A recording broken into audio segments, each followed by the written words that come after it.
नाज़रीन आदाब, मैं हूं अब्बास फजल और आप देख रहे हैं एमएमसी न्यूज़ इंडिया। इस वक्त हम बात करेंगे सऊदी हुकूमत के ताल्लुक से। आप सबको पता है कि माह रमज़ान शुरू होने वाला है। माह रमज़ान शुरू होने से पहले ही सऊदी हुकूमत ने रमज़ान के ताल्लुक से गाइडलाइंस जारी कर दी है। उसने अपनी गाइडलाइंस में मस्जिदों में इफ्तार पर पाबंदी लगा दी है और ये कहा है कि जो भी इफ्तार करवाना चाहते हैं वो मस्जिद के अहाते में इफ्तार कराएं। और दूसरी चीज़ ये कहा है कि बच्चों को मस्जिद में लेकर ना आए, इससे नमाजियों को परेशानी होती है, नमाज में खलल पड़ सकता है। एक और बहुत अहम चीज, जो लोग रमजान के आखिरी 10 दिन में एतिकाफ में बैठते हैं उनको ये कहा गया है कि उनकी आईडी प्रूफ लगेगी, तभी वो एतिकाफ में हिस्सा ले सकेंगे। आइए जानते हैं पूरी गाइडलाइंस, देखते हैं कि आखिर सऊदी हुकूमत ने रमजान के ताल्लुक से क्या कहा है।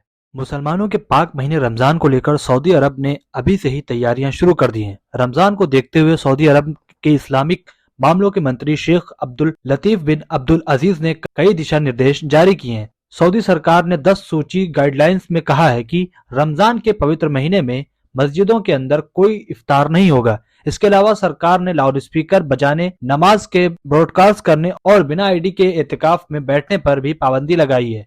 सरकार ने नमाजियों से यह भी अनुरोध किया है कि वो बच्चों को मस्जिद में न लेके आएं, क्योंकि इससे नमाजियों को परेशानी होती है और उनकी इबादत में खलल पड़ सकता है। एतिकाफ एक इस्लामिक प्रथा है। इसमें मुस्लिम समुदाय के लोग रमजान के अंतिम 10 दिनों के दौरान अल्लाह की इबादत में पूरा समय देने के इरादे से मस्जिद में खुद को अलग कर लेते हैं।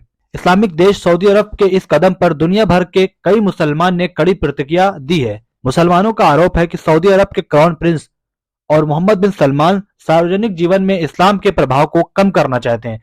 शुक्रवार को इस्लामिक मामले के मंत्री अब्दुल लतीफ अल शेख की ओर से जारी एक दस्तावेज के अनुसार इस्लाम के पवित्र महीने रमजान को 10 बिंदियों के तहत रेगुलेट किया जाएगा। इन दिशा निर्देशों का सऊदी अरब में रहने वाले लोगों को पालन करना होगा। इस दस्तावेज में महीने के अंतिम 10 दिनों के दौरान खुद को एकांत में रखने वाले नमाजियों की निगरानी और दान पर प्रतिबंध जैसे विवादित दिशा निर्देश भी शामिल है। मंत्री की ओर से जारी दस्तावेज में इमाम को साफ दिशा निर्देश दिया गया है कि जब तक अत्यंत जरूरी न हो वो अनुपस्थित नहीं हो सकते हैं। इसके अलावा मंत्रालय ने इफ्तार के आयोजन के लिए चंदा जुटाने पर पाबंदी लगा दी है।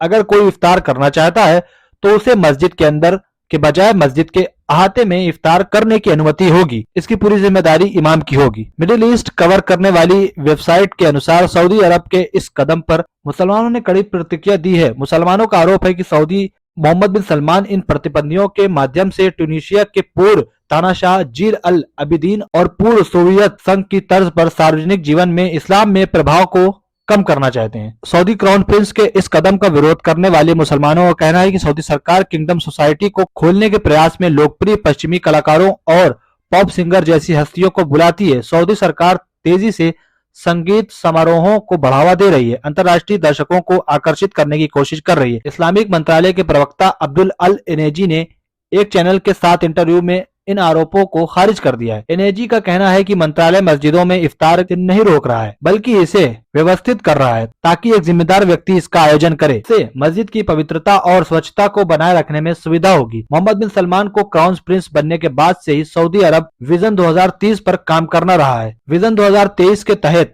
अन्य देशों से मुकाबला करने के लिए सऊदी क्राउन देश की रूढ़िवादी नीतियों को लगातार बदल रहे हैं। मोहम्मद बिन सलमान के शासनकाल में ही सऊदी अरब में महिलाओं को गाड़ी चलाने की अनुमति दी गई है। तो देखा आपने, ये है सऊदी हुकूमत की रमजान के ताल्लुक से गाइडलाइन। बहरहाल अब देखना ये है कि क्या वाकई इसी गाइडलाइंस पर कायम रहती है, क्योंकि अब जो है और जो मुमालिक हैं वो इस पर सवाल उठा रहे हैं कि सऊदी हुकूमत ये गलत कर रहा है। बहरहाल अब देखना यह है कि सऊदी हुकूमत अपनी गाइडलाइंस चेंज करता है या इसी गाइडलाइंस पर रमजान होगा। शुक्रिया।